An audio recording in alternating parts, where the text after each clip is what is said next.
Dito nga ako sa gitna. Dito nga dito.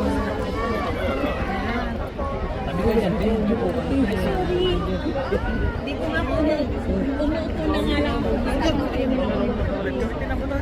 Ay, ang gwapo ng bodyguard niya. Ay, sorry.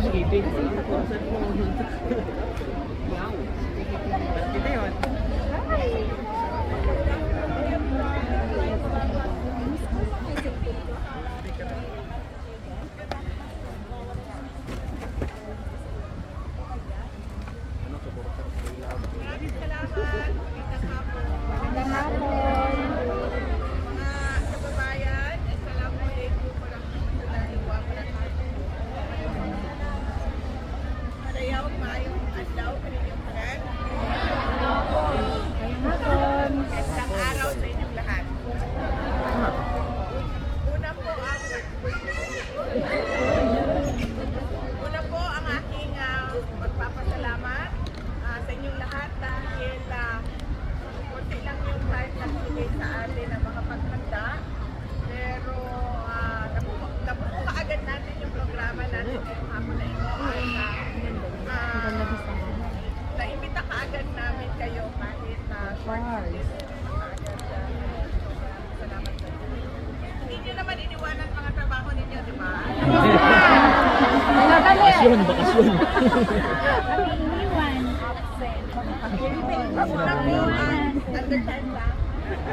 Bakasyon naman eh. Una po ang pagpapasalamat ko sa mga organizers. Tinawagan namin sila kanina umaga. Sinagpundiyahe ako kanina umaga. Sabi ko, meron kami 4 na oras sa France, sa Paris. May 4 na oras kami sa Paris. Baka gusto ng mga malapit sa Paris or mga nakatira o nagtatrabaho sa Paris na mag-iwan para personal nilang marinig yung pagpapasalamat. Thank you sa ating mga organizers. Taas din na lang yung kamay ninyo. Maraming salamat. Pagsasama natin yung pangalawa, ang pagpapasalamat ko sa inyo. Ito nga, short notice. Yung iba nag-underside. Yung iba nag-absent na. At yung iba nagmamadali na pupunta dito. Maraming salamat sa oras na panahon ninyo. Dahil hindi araw-araw binibigay ito sa atin. Pangatlong pagpapasalamat ko natin lahat sa Diyos. Dahil binigyan na tayo ng magandang weather. Binigyan na tayo ng araw na ito para magsama-sama para sa ating bayan. At ang susunod na pagpapasalamat ay tula sa akin. Para sa inyong lahat, nagpapasalamat ako sa tulong ninyo, sa kampanya ninyo, sa suporta ninyo sa akin yung nakaraang 2022 at para sa mga senators at Duterte senators yung nakaraang 2025 elections. Maraming salamat. Ang susunod na pagpapasalamat ay marami ko sa aming pamilya Duterte. Napakalaki ng utang na loob namin sa inyong lahat sa pagkakataon na ibinibigay ninyo sa amin na makapag-servisyo sa ating bayan. Naku kayo ang ang utang ang kabubuton sa inyong tanan. Sa higayon nga ginahatag ninyo kanamo nga makaservisyo sa ato ang nasod. At kami ay taus-puso, ang buong pamilya Duterte ay taus-pusong nagpapasalamat sa inyong suporta. Ang susunod na pagpapasalamat ay mula po kay dating Pangulong Rodrigo Duterte. Alam niya po ang mga rally ninyo sa Paris, alam niya po ang mga pagdarasal ninyo, alam niya ang pagbisita ninyo sa Spain, at alam niya ang lahat ng mga nangyayari sa mga Filipino communities natin sa buong mundo dahil araw-araw niya pwede nakapatid ko yun sa kanya dahil 4 times a week ay merong talagang pwede gawin para kay Pangulong Duterte. At alam ko yun, sabi niya lagi, kung pwede lang daw, huwag kayong gumastos, huwag sumama yung iyak, huwag mag-stress dahil lahat daw yan ay dadaan lang at iwan na niya sa Diyos kung ano yung mangyayari sa kanya. Pero sabi niya, nagpapasalamat pa rin ako sa kanilang lahat dahil sa pagdarasal nila, malaking tulong yung pinapakita nilang suporta, pagdarasal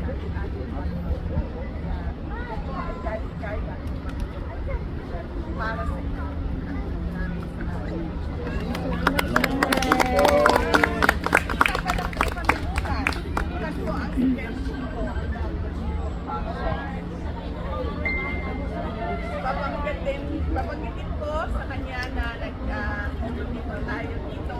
Tapos pagpadala ko sa lawyers, tapos sila na yung magpapakita kay Pangulong Duterte kasi bawal kasi kami padala ng sabihin ko na nakita tayo lahat dito at susubukan kong isa-isa kayong pasalamatan mamaya personal kaya kung pwede maayos lang yung one by one natin mamaya mag-focus tayo para personal ko yung thank you.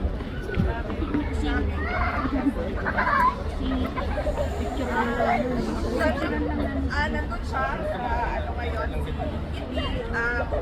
naka-schedule na pumisita kay Pangulong Duterte from August 8 hanggang September 9. Nandito ako dahil merong pinapagawa si dating Pangulong Duterte sa amin magkakapatid. Siguro iwan ko na lang kay Kim sa kung ano yung mga sinabi ni dating Pangulong Duterte kung ano yung kailangan natin. Kaya kahit na hindi ko schedule ngayon ay nandito ako para okay naman siya, hindi siya mahina, mayat lang siya dahil tumahandahan yung kain niya dahil na Filipino food, no? Hindi niya nakasanayan. Hindi niya comfort food. Yung kinakain niya at serve sa kanya. Wala ma. Wala inuunan, walang paksiw. Tinatanong ko yung guard, sabi ko, kumusta naman ang kain? Nung nakaraan na bumisita ako, tinatanong ko yung guard, kumusta naman yung kain? Sabi naman ng guard, binabantayan nila. Kasi binabantayan din ng doktor yung kain niya at yung timbang niya. At sabi nung guard, minsan naman daw malakas kumain pag kanalo siya. Tapos meron din daw talagang mga panahon na wala talaga siya ganang kumain. Palagay ko normal din. Nagkakatang sa atin yan. Pero sa kanya kasi, dating Pangulong Duterte, 80 years old na kasi siya. So, yung mga sakit-sakit ng lola natin, ng ating mga lolo, ng ating mga nanay at tatay, kasi na rin yung sakit niya, masakit. May diabetes siya, may glaucoma siya, may sakit siya. O yan, yung masiguro ang tawag dyan, no? Masakit ang tuhod, masakit ang tuhod, masakit ang shoulders, matigas ang shoulders. So, ganon yung mga madalas na nararamdaman niya. Pero, nag-order yung kanyang medical officer na kailangan niya mag-physical therapy. At siya din ay pinipilit ng kanyang medical officer at mga nurses na kailangan maglakad dahil pwede doon ang mag-share kapag wala kang sakit. So dapat talaga sa kanila kahit healthy ka na wala kang sakit, kailangan mo maglakad. Pag kailangan mo tulog, ikaw ay magtungkod. Ganun yung coke niya rin noon, inaaraw-araw na niya rin. Sa apat, sa kanya. Pinag na rin siya ng doktor. Pinigit na rin, oo, kasi nilalaklang niya na niya yung doon. Kaya nilimit na rin ng doktor.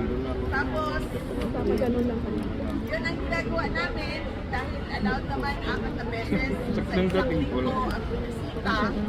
So, nagpapalit-palit kami magkakapatid para paniguran na bumisita sa kanya sa panahon na pwede ang allowed ng detention. Sabi ko nga kanina, may isang buwan na ito, August 8, September 9, kay Veronica yun, may yun, as schedule para bumisita na wala siyang pasok. Yun po yung updates kay dating Pangulong Duterte. At lagi siyang nagpapasalamat Kasi pinabanggit namin lagi yung mga rally, mga prayer rally na ginagawa para sa pagbisita dito. Yung mga t-shirt na ginagawa, mga online pag-away. Pero sabi nga niya, huwag kayong magpa-stress dahil dito kayang lahat. At iwan lang daw, iwan ko lang sa Diyos ang kung ano yung magiging para sa akin. Sabi niya, lakas na ako. Hindi na ako ilang taon. Naging president ako. Sabi niya, napag-inyan daw siya ng pagkakataon ay bumalik siyang mayor, pero hindi siya napag-inyan ngayon. Sabi niya. Kaya, ano, iwan niya lang sa Hello?